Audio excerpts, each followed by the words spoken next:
Happy Black History Month. I figured I can share some knowledge with you all that I had learned on my birthday trip in New Orleans. It was some amazing things that I learned out there, but the things that spoke out to me the most was when I went to the Voodoo Museum.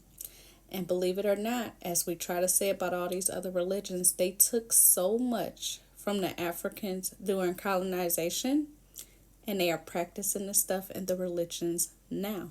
Check it out.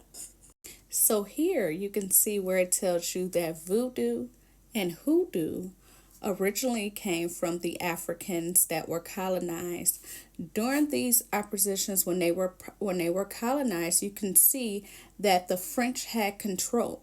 So the French had control, so they translated words to where it was better to understand and how they were able to practice. But they started practicing these hoodoo and voodoo within the church in order to be able to practice it, because Africans were not allowed to practice. So this is when they put it into the churches. As you can see, it says the Catholic Church.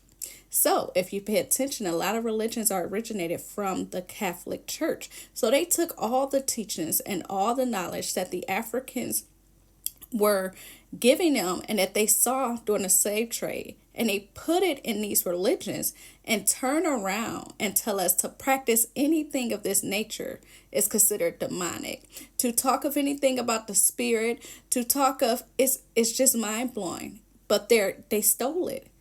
And it's here when it shows that because the French were the ones that were in control of the trade, they took over and allowed them to practice it. But they had to, well, no, they didn't allow them to practice it. In order for them to practice it, they had to do it within the church, and the name had to be changed under a French name. It's kind of crazy, but they say the stuff that we do is demonic. They say the stuff that comes to us natural. We shouldn't practice it. You know how many people think voodoo and hoodoo is bad, but it tells you here it's a religion. It's just like anything else. It's based on how you use it. You can use the Bible as a weapon. I think we've learned that over history, right? Yes. Yes. So to just sit here and demonize something that came from people of color that you all colonized and took from them, and then tell us as a widespread that this is something that we should not be practicing, but you're doing it in the church. You're doing it in the cathedral. You're doing it and not telling these people that that is what they're doing. But we are the ones that's considered demonic because we're practicing things that we know that naturally come to us. We have to start thinking about what they're doing. They stole this stuff from the Africans during slavery.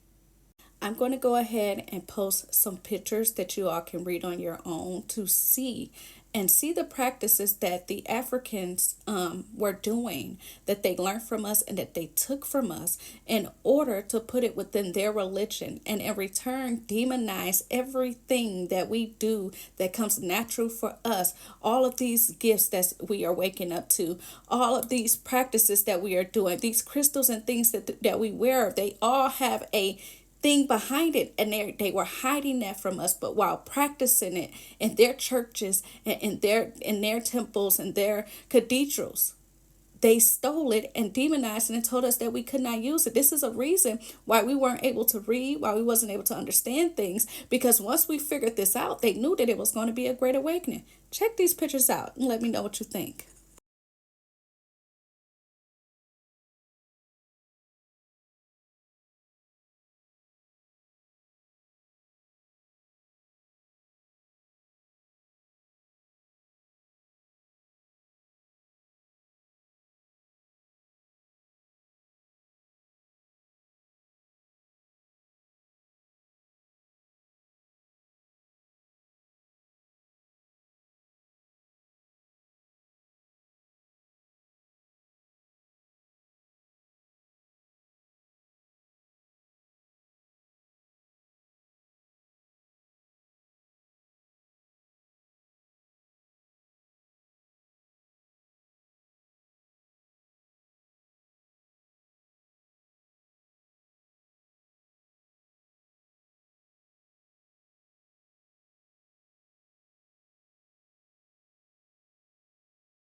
Yeah, I know you probably as shocked as I was to see Jesus so much within those voodoo shops, the voodoo museums. I just could not believe it.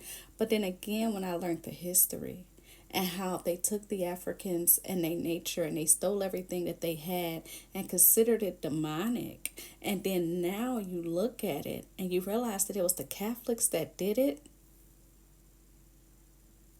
Jesus being in there makes a whole lot of sense. But see, this is why knowledge is power. This is how they control us when we don't know anything. But we're out here condemning and telling everybody else the things that they do is not right, that they're demonic, that they shouldn't be practicing that they're practicing. You don't know what they're doing with those altars before you walk up in those buildings. But they know what they're doing. This is why knowledge is power. But hey, I know you're shocked about the Jesus things, but look at what they did to the slaves. Look at how they kept them in line. Check this out. So here we have a blowfish. I did not know how powerful this thing was. But this is what they used to keep the slaves in control or in line, as they say. As you can see here, the toxins are fatal and can leave a person in a state of appearing of dead. So slave owners will administer those toxins to keep the slaves in line. What the families would do will hire someone to exhume the body from the grave. And if all goes well, the toxins will wear off and the victim will believe himself to be a zombie. Ever wondered where the word zombie come from? Because of what the slave owners did to the slaves. Because of what they were doing and what the families had to do in order to be able to bring their family back. Look at it. I see I'm going to have to create a part 2 because it's getting pretty long. But this one here blew my mind. So you see how it says for voodoo rituals, which we do know that the Catholic Church took on, right? But they were believed to take an active part in guiding and protecting the living and ensuring one's reincarnation. So yes, they believe in reincarnation, but they tell us that it's not real. Okay, but voodoo belief is that the transgression of the souls means that an ancestor could be reborn at any time within the same African tribe, which it is very true. I'm a living witness. I created my video about my great-grandmother reincarnating my baby girl's body. But it also says here, the African tribe rituals most importantly seek the possession of the practitioner by the spirit low, allowing the spirit to speak through the practitioner. This is done with deep reverence, gratitude, and devotion. Drums and dance are used to heighten the emotional experience and outcome in this transformation.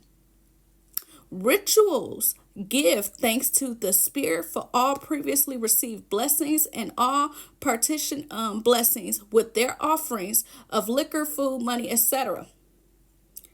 You want to know why this blew my mind? Do you ever pay attention to the music and the temples that they use in those churches when they want you to catch the Holy Ghost?